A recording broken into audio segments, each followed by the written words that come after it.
Hello viewers, আসসালামু আলাইকুম। আমাদের দৈনন্দিন জীবনে অনেকের ফোনই দেখা যায় যে অনেক ডেটা অনেক সময় হ্যাক হয়ে যায়। তো এটার মূল কারণ হলো আমাদের ফোনে কিছু অবৈধ অ্যাপস বা থার্ড পার্টি অ্যাপস ডাউনলোড করা থাকে, যেটার কারণে আমাদের তথ্যগুলো তারা চুরি করে নিয়ে যাচ্ছে বা হ্যাক হয়ে যাচ্ছে আমাদের ফোন দিন দিন। সো এটা থেকে পরিত্রাণ পাওয়ার প্রথম উপায় হলো আমি আমার ফোনের ডায়াল প্যাডে চলে যাচ্ছি।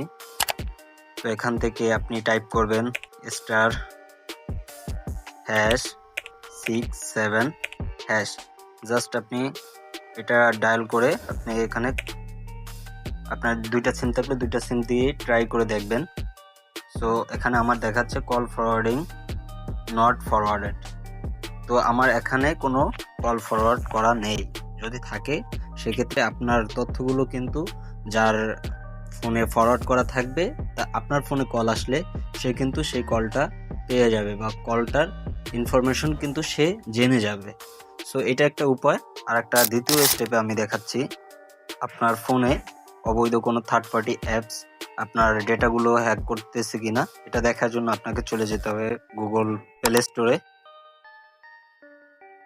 তো এখান থেকে আপনার যেই ম্যান আইকনটা আছে এখানে আপনি ক্লিক করবেন। এখানে ক্লিক করার পরে আপনাকে যেতে হবে আপনার প্লে প্রজেক্ট নামে যে অপশনটা, এটার ভিতর ক্লিক করতে হবে। সো এখান থেকে আপনি স্ক্যানে ক্লিক করবেন।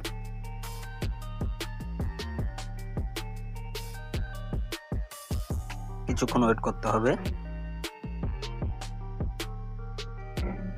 এখানে আমার লেখা আসছে নো হার্মফুল অ্যাপস ফাউন্ড। আমার কোনো এরকম থার্ড পার্টি অ্যাপস বা আমার ফোনের জন্য হার্মফুল অ্যাপস খুঁজে পাওয়া যায়নি। তো আমার এটা টিক মার্ক উঠেছে। যে আপনার এটা থাকে তাহলে আপনার ফোনটি সেভ আছে। গুগল প্লে স্টোর কিন্তু তাদের অনেক অ্যাপস লঞ্চ করে থাকে, সেখান থেকে দেখা যায় কিছু অ্যাপস যারা তৈরি করেছেন তারা আপনার ডেটাগুলো এই অ্যাপসের মাধ্যমে হ্যাক করে নিয়ে যাচ্ছে। সেক্ষেত্রে গুগল প্লে স্টোর কিন্তু আপনার এই অ্যাপসগুলোকে তারা রিমুভ করে দেয়।